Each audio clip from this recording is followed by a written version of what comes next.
शिमला जिले में संजौली मस्जिद का विवाद लगातार बढ़ता जा रहा है। संजौली इलाके में अवैध घोषित मस्जिद को लेकर स्थानीय हिंदू संगठनों और मुस्लिम समुदाय के बीच तनाव की स्थिति बनी हुई है।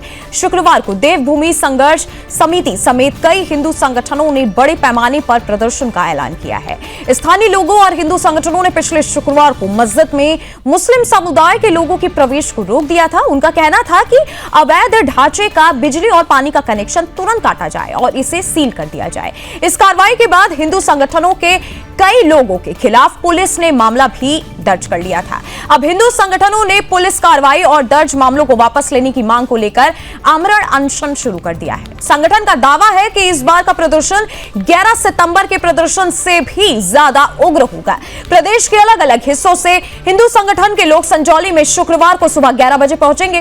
प्रदर्शन का मुख्य उद्देश्य स्पष्ट है। हिंदू संगठनों ने साफ कहा है कि किसी भी हाल में अवैध मस्जिद में नमाज पढ़ने की अनुमति नहीं दी जाएगी। पुलिस और प्रशासन ने सुरक्षा बढ़ा दी है और इलाके में तनाव को नियंत्रित करने के लिए तैनाती की गई है। संजौली मस्जिद विवाद ने पूरे हिमाचल में राजनीतिक और सामाजिक चर्चा को भी गर्म कर दिया है। स्थानीय हिंदू संगठनों का कहना है कि यह आंदोलन धर्म और संस्कृति की रक्षा के लिए आवश्यक है। वहीं मुस्लिम समुदाय की चिंताएं भी गहरी हैं और प्रशासन लगातार मामले को शांतिपूर्ण तरीके से सुलझाने का प्रयास कर रहा है।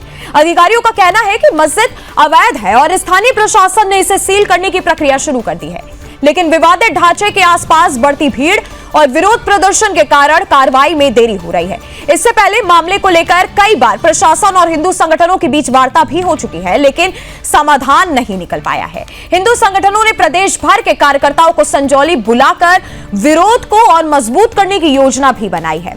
स्थानीय महिलाएं और युवा भी आंदोलन में सक्रिय हैं। उनका कहना है कि धार्मिक स्थलों के अवैध निर्माण को किसी भी हाल में बर्दाश्त नहीं किया जाएगा।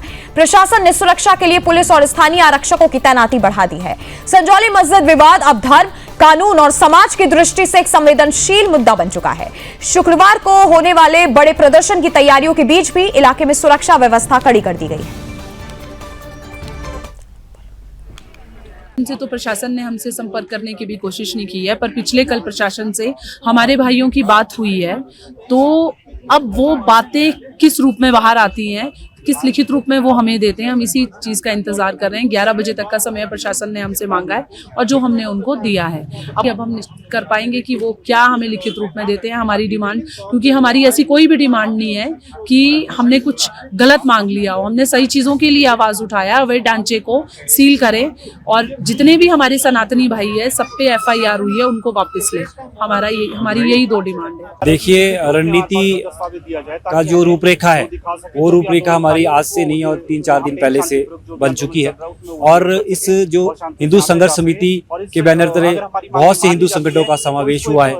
हमने जो सामूहिक रूप से जो निर्णय लिया है हम उस निर्णय में अभी तक अडिग है, लेकिन सकारात्मक पहल ये है कि प्रशासन ने पिछले कल शाम को हमें वार्ता के लिए बुलाया था।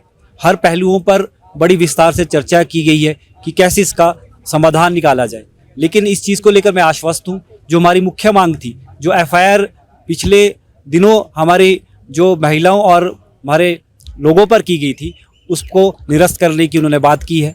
जो और मामले हैं, जो हमारी और डिमांड्स थी, वो एक टेक्निकल इश्यूज पर डिस्कशन चला है। अब किस रूप से उनको हमारे बीच ये प्रशासनिक अधिकारी लाते हैं वो हमें देखना है। हमने साफ तौर पे कहा है कि मौखिक रूप से हम मानेंगे नहीं। ये आंदोलन अभी शांतिपूर्ण तरीके से चला है, ऐसे ही ये चलता रहेगा। देवभूमि संघर्ष समिति सदस्य और इस आंदोलन में बैठे 4 दिन हो चुके हैं, अनशन पे बैठे हैं और सरकार से छोटी सी मांगों को लेके बैठे थे। हमें नहीं पता था कि यह मामला इतना आगे तक बढ़ जाएगा, परंतु पिछली रात से जो सरकार ने सकारात्मक कदम उठाए हैं मैं उसका भी स्वागत करता हूं और पूरे सनातनी की तरफ से उसकी बात का स्वागत करता हूं कि देर आए दुरुस्त आए, सरकार ने बातों को माना है। हमारी छोटी सी डिमांडें थी, जो कोर्ट के माननीय न्यायालय का आदेश था कि इस जगह को सील किया जाए, वहां पे बाहरी लोगों की आवाजाही को बंद किया जाए और जो झूठे आपने FIR की थी उसको निरस्त किया जाए। तो पिछली रात सरकार ने माना है, मौखिक तौर पे कहा है, परंतु हम लोग लिखित आदेश के इंतजार में हैं। तब तक धरना चला रहेगा जब तक लिखित आदेश नहीं आते।